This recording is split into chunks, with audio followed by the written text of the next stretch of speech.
సిద్దిపేట మోహిన్పుర వెంకటేశ్వర స్వామి దేవాలయంలో వైకుంఠ ఏకాదశి రోజున ఉత్తర ద్వార దర్శనానికి అన్ని రకాల ఏర్పాట్లు పూర్తి చేశామని ఆలయ అనువంశిక చైర్మన్ నగేష్ విష్ణు, ఆలయ ఈవో విశ్వనాథ శర్మ అన్నారు. సిద్దిపేట జిల్లా కేంద్రంలోని శ్రీ వెంకటేశ్వర బాలయ ప్రాంగణంలో సిద్దిపేట మోహిన్పుర ఆలయ కమిటీ సభ్యులు వైకుంఠ ఏకాదశి ఉత్తర ద్వార దర్శన కరపత్రికను ఆవిష్కరించారు. అనంతరం నిర్వహించిన మీడియా సమావేశంలో 1 సిఐ కృష్ణారెడ్డితో కలిసి వారు మాట్లాడారు. వైకుంఠ ద్వార దర్శనానికి మొత్తం 5 క్యూ లైన్లు ఏర్పాటు చేశామని తెలిపారు.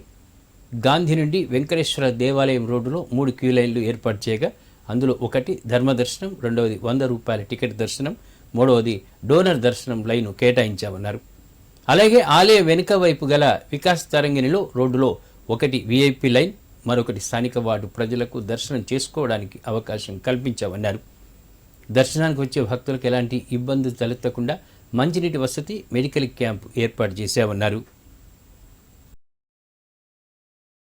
శనివారం రోజున మన సిద్దిపేట పట్టణంలోని వెంకటేశ్వర స్వామి టెంపుల్లో వైకుంఠ ఏకాదశి సందర్భంగా భక్తులకు ఎలాంటి అసౌకర్యం కానీ ఇబ్బంది కానీ కలగకుండా టెంపుల్ వారి తరపు నుంచి ఇతర సంబంధిత శాఖల వారి తరపున వాళ్ళ సమన్వయంతో మేము బందోబస్తు అనేది ఏర్పాటు చేసుకోవడం జరుగుతుంది.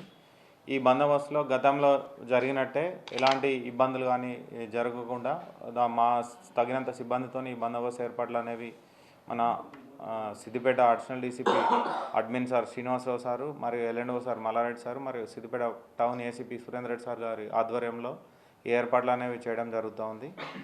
ఎవరైతే జనరల్గా టెంపుల్లో ఎప్పుడైనా కానీ భక్తుల దర్శనం సందర్భంగా ఎక్కువ ఒక పీక్ అవర్స్లో ఒత్తిడి కానీ తొక్కిసలాట కానీ ఆస్కారం లేకుండా ఈసారి బార్గేడింగ్ కూడా టెంపుల్ వారి ఈవో గారు, ధర్మకర్తల వారి సహకారంతో కొంచెం వెడల్పుగా బార్గేడింగ్ చేసుకుంటున్నాము. గతంలో ఎట్లయితే చేసినారో అదేవిధంగా సామాన్య భక్తులకు ఎలాంటి ఇబ్బందులు కాకుండా ఈ ఏర్పాట్లు అనేవి మా పోలీస్ శాఖ తరఫున చేయడం జరుగుతుంది.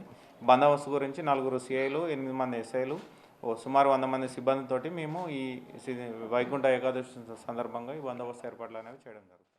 స్వామివారి ఉదయము ఉత్సవమూర్తులు ఆళ్వార్ల సేవ 4:30 నిమిషములకు ఉత్తర వైకుంఠ ద్వారంగా బయలుదేరి కోర్టు ముందు నుండి గాంధీ చౌక్ మీదుగా ఆర్ఎండ్బి గెస్ట్ హౌస్ నుండి ఆర్డీఓ కార్యాలయం ముందు నుండి వీర సావర్కర్ చౌరస్తా నుండి ఆలయం తూర్పు రాజగోపురం ద్వారా శ్రీ శ్రీనివాస ధ్యాన మందిరంలో భక్తుల సందర్శనార్థం స్వామివారి సేవ తీస్తాం. అప్పటి నుంచి మనకు అది దర్శనం ప్రారంభమవుతుంది.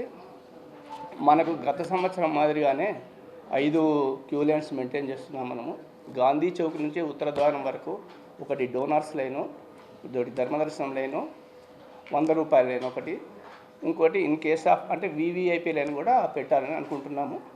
తర్వాత వెనుక నుంచి ఉత్తర ద్వారం వెనుక నుంచి వికాస్ తరణి బిల్డింగ్ అక్కడి నుంచి వీఐపీ లైన్ ఒకటి, తర్వాత దాని ప్రక్క ఒక క్యూ లైన్ పెట్టాము. స్థానికులు గత సంవత్సరం మాదిరిగానే స్థానికులు దర్శనం చేసుకోవడానికి వీలుగా ఉదయం 11 గంటల నుంచి 1 గంట వరకు వారికి అవకాశం ఇస్తాం. దాంట్లో